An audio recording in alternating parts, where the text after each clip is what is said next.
The whisper in the snow wind was cold and sharp. Snowflakes fell slowly from the sky, covering everything in white. It was silent. The marketplace was almost empty. The stalls stood like ghosts, covered in frost and forgotten cloth. Strange. Fruit sat frozen on wooden tables. No one was buying.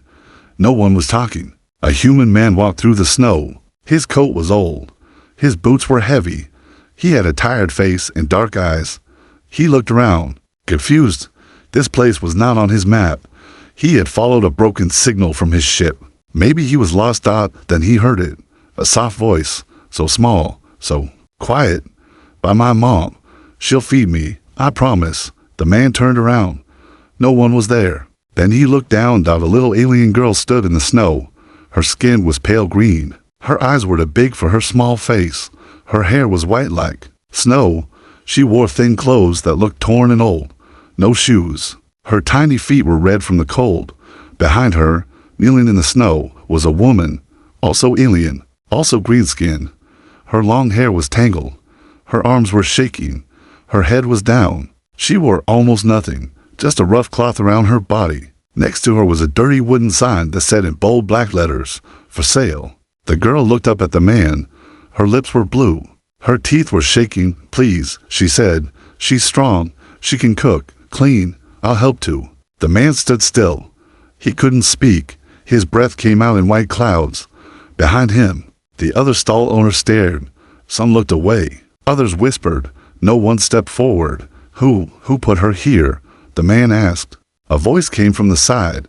"I did." A short, fat alien in a thick coat stepped out. He had dark yellow eyes and sharp teeth. He smiled without warmth. "They couldn't pay rent, so I took them. Now they're for sale. Market rules." The man frowned. "This is wrong. You want to fix it?" the alien said. "Then buy them. 1 credit for the kid, 5 for the woman, 10 if you want silence from me." The little girl looked up again. "We're good, really. I clean fast. Mom can make soup. I'm not lazy." The human's hands were shaking now. "Not from the cold." "You're selling people?" he asked. "Not people," the alien said. "Leftovers. Garbage. No one cares. Except you, maybe." The girl touched the man's coat gently. Her fingers were ice cold. "We won't run," she said. "We'll stay close. I promise." He looked into her eyes. They were full of hope. Hope in a place that had no kindness. He looked at the mother. Her head was still down. Snow covered her shoulders like a blanket. She hadn't moved. "Is she alive?" he asked. The stall owner laughed. "For now." The man knelt in front of the girl. He pulled off his coat and placed it around her small body.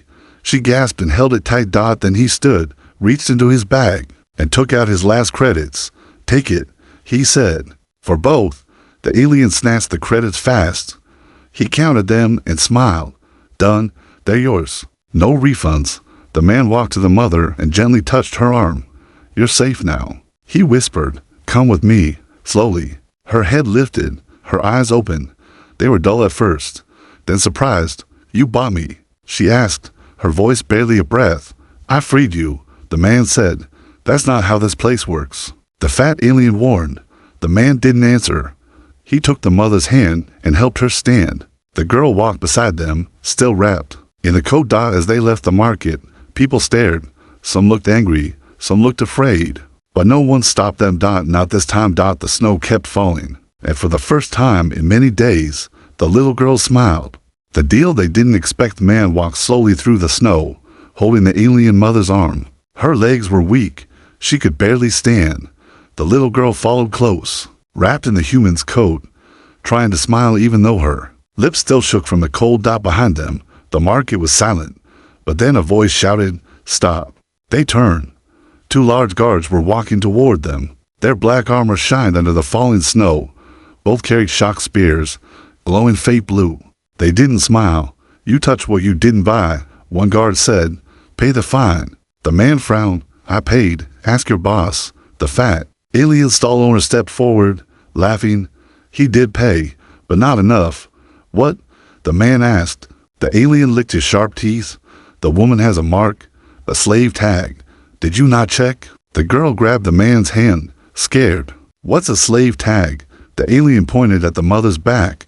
It's hidden, but it's there. She belongs to someone bigger than me. You take her. They'll come for you. That costs extra." The man looked down at the weak woman beside him. She didn't speak. Her eyes were closed again. She looked too tired to care. "How much?" he asked, his voice flat. 10 more credits," the alien said, "or we take her back." The man checked his bag. Nothing left. No more credits. No food. Not even a charged cell. He thought for a moment, then pulled something from inside his shirt, a small, silver token, old, scratched. It had the symbol of Earth Defense on it. He held it up. "This is all I have left. It's not money. It's memory." The alien laughed. "What good is that?" "This token saved my life once," the man said. "Keep it, trade it, or throw it in the snow. But it's yours." The alien stared at the token, then grabbed it. "Deal. Now go, and don't cry later." The guards stepped back. One of them grunted. "You're crazy, human, maybe," the man said, and turned away. They walked for some time. The snow was deep now. The mother stumbled again. The man caught her before she fell. "Just a little more," he said. The girl looked up. "Where are we going?" "Someplace quiet," he answered. "Safe." Finally, they found an old metal crate, broken cargo pod from a past trade ship, half buried in snow. The door creaked, but it opened. Inside, it was cold and dark, but at least it was dry. The man set the mother down gently on the floor. She didn't move. The girl knelt beside her and touched her face. "Mama." No answer. The girl looked at the man. "She's not waking." He reached into a side pocket and pulled out a small light tube. He cracked it, and the soft green light filled the pod. He saw the woman's chest rise and fall. Slow, but alive. "She's breathing," he said. "She hasn't eaten in days," the girl whispered. "She gave me all the food." The man's face changed. He dug through his belt and pulled out a crushed ration pack, emergency food from his ship. He opened it and placed small pieces in the mother's mouth. Nothing at first. Then, slowly, her lips moved. She chewed. Her eyes fluttered open. "Why?" she whispered. "Because no one should be left in the snow," the man said softly. The mother blinked, confused. "You saved me." The girl nodded fast. "He did. He gave the stall man everything, even his coat," the mother said, seeing the girl wrapped in it. "Why?" "Because I couldn't walk away," the man replied. The mother closed her eyes again. "No one ever helped us before. Not like this." The girl sat beside her. "We're safe now, Mama." The man looked at the cold metal walls. Outside, the snow kept falling. "Safe? Not yet, but maybe. For now." She hasn't eaten in days. The cold night was silent inside the old cargo pod. Green light from the cracked glow tube flickered on the metal walls. Snow blew against the broken door, but the human had blocked it with a steel crate. The mother lay still on the floor. Her skin was pale. Her eyes were open, but she looked far away, like her mind was floating somewhere else. The little girl sat beside her, holding her hand. She didn't speak much. She just watched her mother's face, waiting for her to smile. But the smile never came. The man sat across from them, holding what was left of the ration pack. He had given most of it to the mother, a little to the girl, and nothing to himself. He wasn't hungry. He was worried. "How long has she been like this?" he asked softly. The girl looked at him. "Since last moon." She stopped eating. She said, "I needed it more." The man looked down. "How old are you?" "8," she said. "Maybe 9. Mama forgot." The man sighed. "What's your name?" "Vel," she said quietly. "Her name is Sorry." "Vel," he repeated. "I'm Ryan." The girl smiled a little. "You have a kind name." Ryan gave a small nod. "I had a kind mother once." Vel looked down at Sorry. "Is she going to die?" Ryan stood up and moved to Sorry's side. He placed his fingers gently on her neck. The pulse was weak, but it was still there.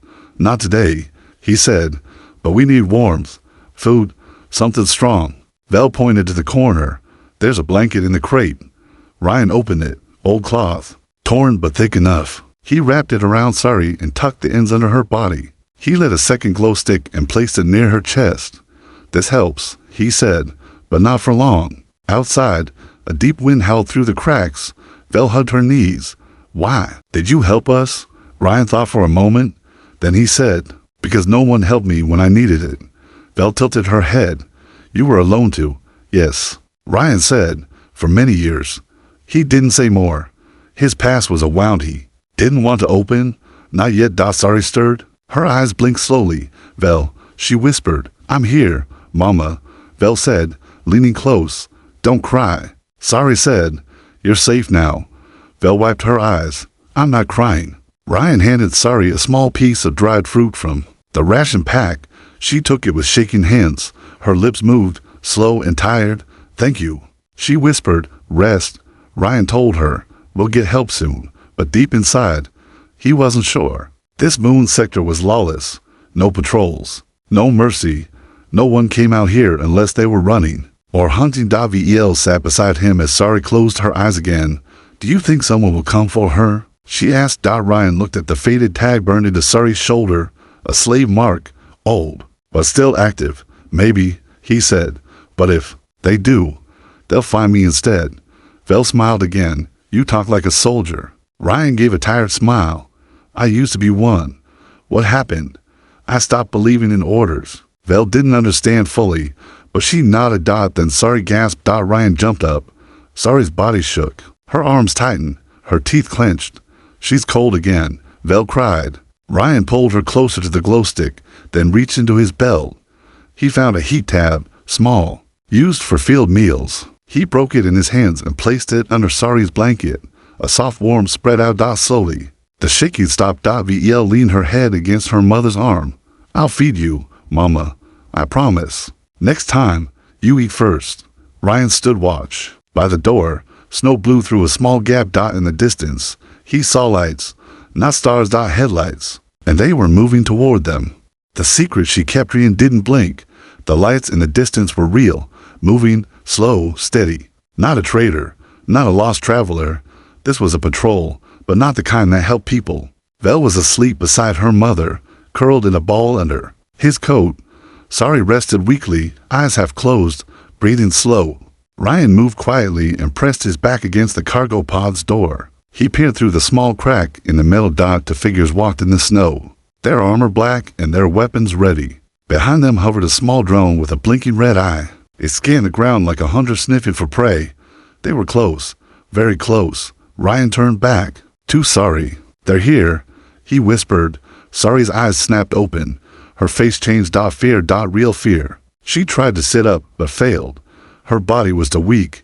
They tracked me, she said. Ryan's single quotes as heart sank. How? Sari looked away. Then slowly, she turned her back to him and pulled the cloth down from her shoulder. There it was. A glowing symbol. Burned into her skin. Not a tattoo. Not inked out a slave tracker. It's still active, she said. I lied. I told myself it stopped working. I wanted to believe it. Ryan stared at it. The soft red light pulsed every few seconds, sending a signal into the sky. Why didn't you tell me? He asked. Because you might have walked away, she said. Voice weak. They always do. Ryan didn't answer. Outside, the drone came closer. Vel stirred. Waking up. She rubbed her eyes and saw Sari sitting up. Mama. Quiet, Sari said, reaching for her hand. Vel looked at Ryan. What's wrong? Ryan whispered. They're tracking your mother. Vel's eyes grew wide. They'll take her again? Not. If I stop them, Ryan said. He opened a small bag near the corner of the pod. Inside were old tools, wires, and a thin metal cutter. Can you remove it? Sari asked, her voice trembling. I don't know, he said, but I'll try. Sari nodded. Do it. Ryan knelt beside her. The tracker was deep, alien tech, old, but still alive, glowing red under her skin. This is going to hurt, he said. I felt worse, Sari replied. Vel held her mother's hand. I'm here, Mama. Ryan worked fast but careful. He sliced around the tracker, using the cutter to lift each layer. Sparks flew. Sari's body shook with pain, but she didn't scream. She only whispered, Don't stop. Ryan's hands moved quickly. Sweat ran down his face even in the cold. Outside. The drone beeped louder. Footsteps in the snow grew closer. He pulled out the final wire from under the skin. The tracker blinked once, then died. Done, he said. He tossed it into a metal box and slammed it shut. We have to move, he said. But Sari couldn't walk. Her body was too tired, too broken. So Ryan lifted her into his arms. She was light.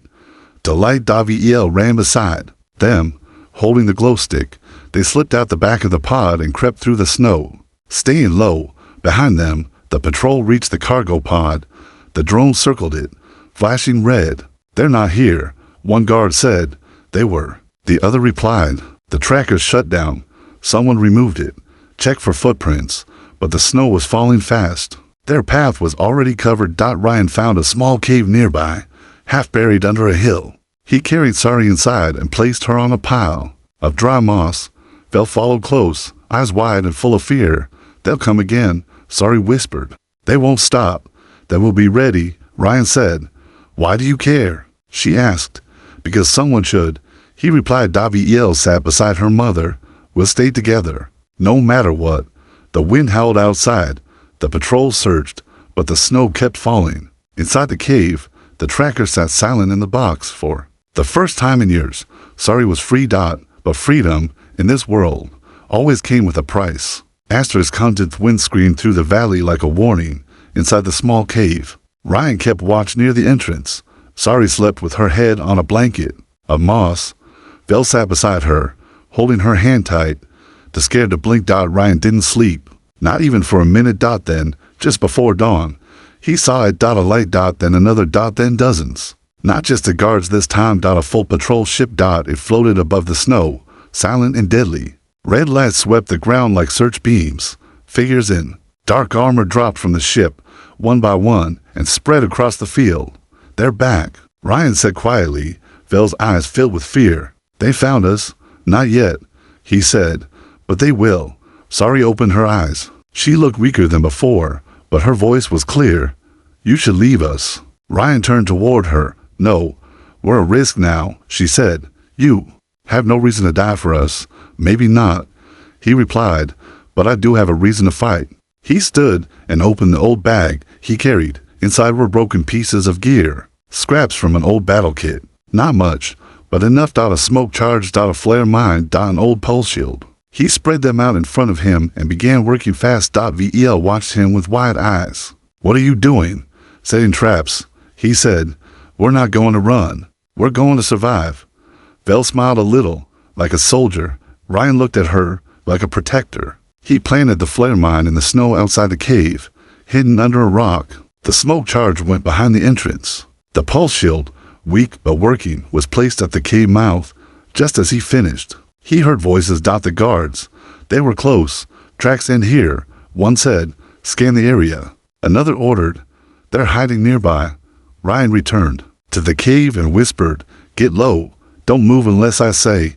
He stood in the entrance, watching the patrol creep forward. The red lights from their suits glowed like fireflies in the fog. One of them stepped on the flare mine. Boom. A flash of light exploded into the sky. The snow lit up bright orange.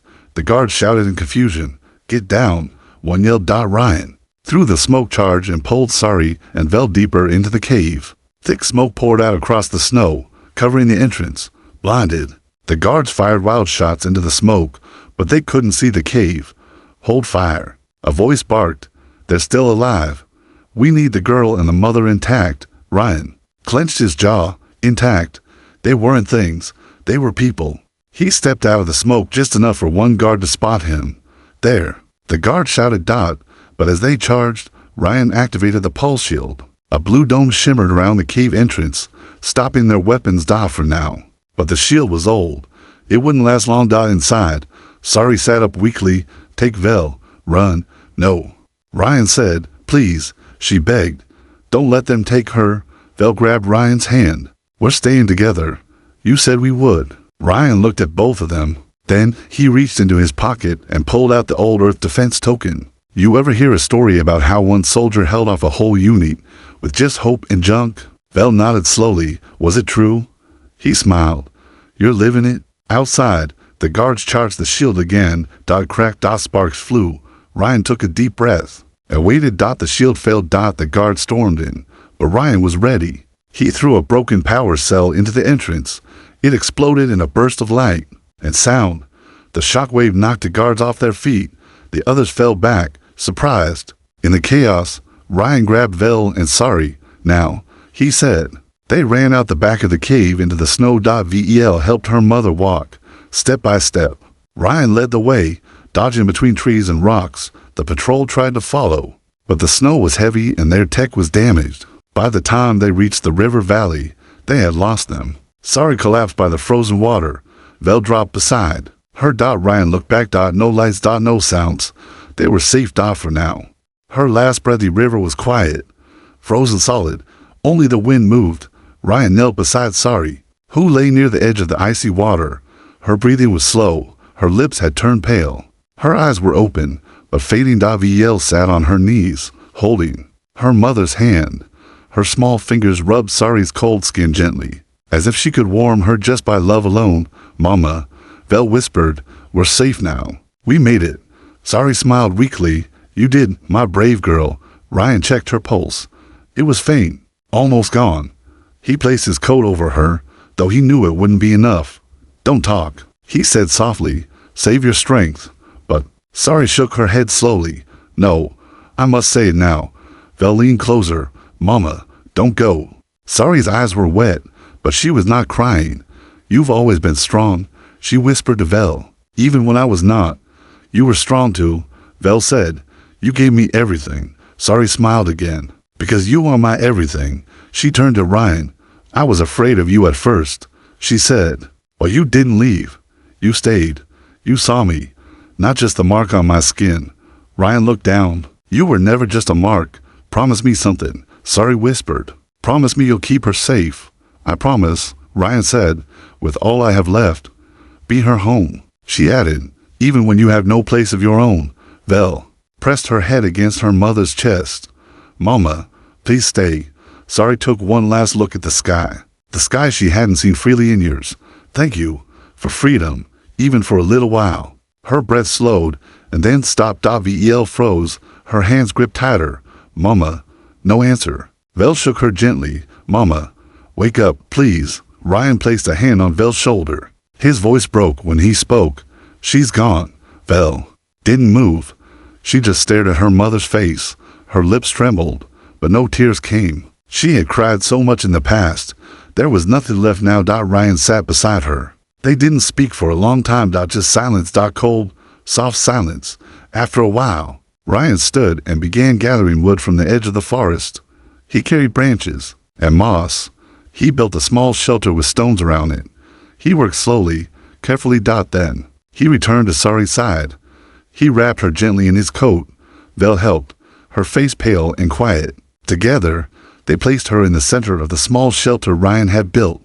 Vel placed a tiny flower, frozen and broken, in her mother's hand. You always liked these, she whispered. Ryan lit a soft flame inside the stones, not to burn, but to warm, to honor. The fire glowed gently as the wind passed over it. Vel sat in front of the flame, watching it dance. She always said she was sorry, she said. Sorry for what? Ryan asked. For being poor, for not being enough. But she was more than enough. Ryan nodded. She was a hero. Vel leaned against Ryan's side. Do I still belong to someone? No, he said. You're free now. Then, can I belong to you? Ryan looked at her, surprised. Vel whispered, can I call you Dad? His throat tightened. For a moment, he couldn't speak. Then he smiled softly and pulled her close. Yes, he said. You can. They sat together in the snow, the fire between them, the stars above them, and the memory of Sari living inside the light. And for the first time in a long, long while, they were no longer alone. Asterisk not for sale years past. The snow still fell in the outer zones, but things had changed. The old slave markets were gone. The cruel stalls had been shut down. No more for sale signs. No more silence when someone cried. In their place stood a warm shelter, built from scrap metal, stone, and heart. They called it home fire. Inside, orphan alien children slept in soft beds. Warm food waited in pots. Soft music played in the halls. The air smelled like stew and fresh bread. And in the center of it all walked a young woman. She had pale green skin, long silver hair, and kind eyes. Her name was Vel, and she was no longer a child. Today, she wore a small silver necklace, her mother's old bracelet, reshaped into something she could carry with her always. Ryan sat in the kitchen, older now, with gray in his beard. He stirred a pot and watched her walk by with pride. Vel stopped beside a new boy, no older than 6. His face was thin. His feet were bare. He held a piece of cloth in his hands like it was treasure. Vel knelt beside him. "What's your name?" she asked. "Leaf," he whispered. "You hungry?" He nodded. "You're safe here," she said. "No one will ever sell you again." The boy looked up. "They tried to sell my sister, but I hit her. Is that okay?" Vel smiled. "That's very okay." She stood and called to Ryan. "We have to new guests." He nodded and started pouring soup into bowls. Later that evening, as stars filled the sky, Vel stepped outside. She walked through the quiet snow and looked up at the stars. So many dots, so bright. Then she saw something, a child, standing alone in the market ruins. By the edge of an old, broken stall. A sign hung around her neck, "For sale." Vel didn't blink. She walked straight over. The girl looked up at her, scared, shaking, tiny. Vel knelt down slowly, just like she remembered Ryan doing long ago. She took off her coat and wrapped it around the child's small shoulders. "You don't belong to anyone," Vel said. "Not anymore." The girl didn't speak. She just held on tight. Vel stood and carried her back to the shelter. On the way in, Ryan opened the door. He didn't ask questions. He just smiled. "Another star. In the snow." He said. Vel nodded. "Not for sale. Not ever again." They brought the girl inside, fed her soup, and placed her in a warm bed. That night, Vel sat alone in her room, holding her necklace. She whispered into the quiet, "Mama, I did it. I kept my promise. I fed them. I freed them, and I love them. The way you loved me." Outside, the wind sang softly through the hills, and far above, among the stars, somewhere, Sari smiled.